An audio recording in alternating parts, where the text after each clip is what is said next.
بسم الله الرحمن الرحيم. يا أيها النبي لم تحرم ما أحل الله لك تبتغي مرضات أزواجك والله غفور رحيم. قد فرض الله لكم تحلة أيمانكم والله مولاكم وهو العليم الحكيم.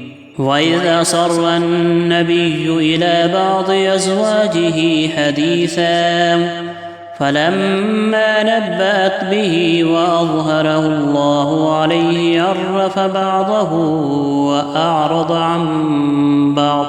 فلما نبأها به قالت من أنبأك هذا؟ قال نبأني العليم الخبير.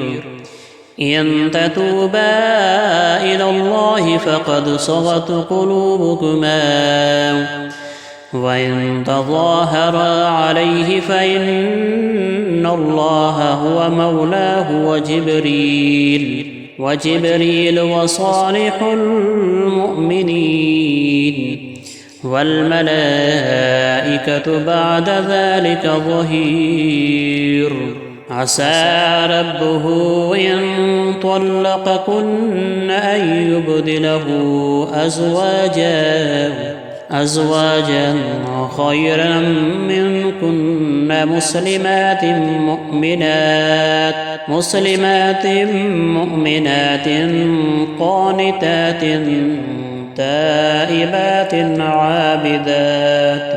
عابدات سائحات ثيبات وأبكارا.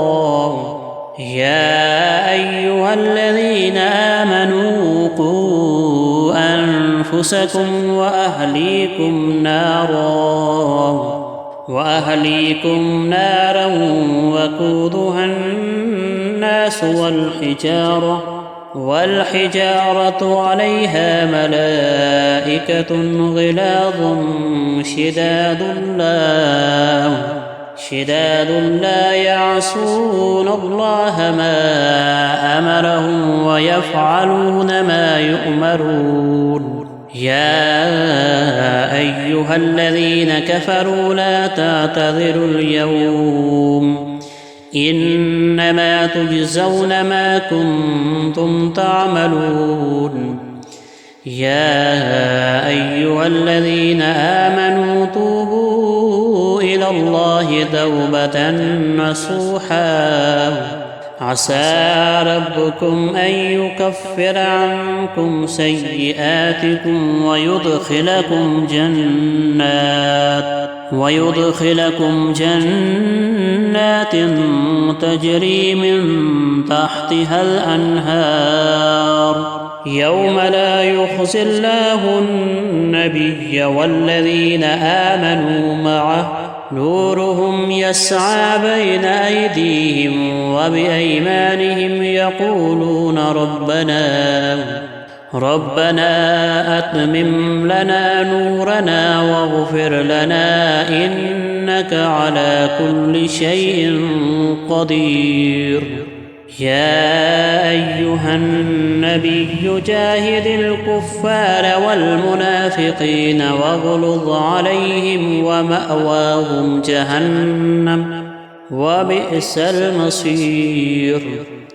ضرب الله مثلا للذين كفروا امرأة نوح وامرأة لوط كانتا تحت عبدين من عبادنا صالحين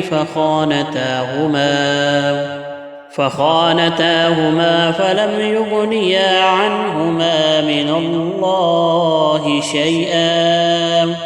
من الله شيئا وقيل ادخلا النار مع الداخلين. وضرب الله مثلا للذين آمنوا امرأة فرعون إذ قالت رب ابن لي عندك بيتا في الجنة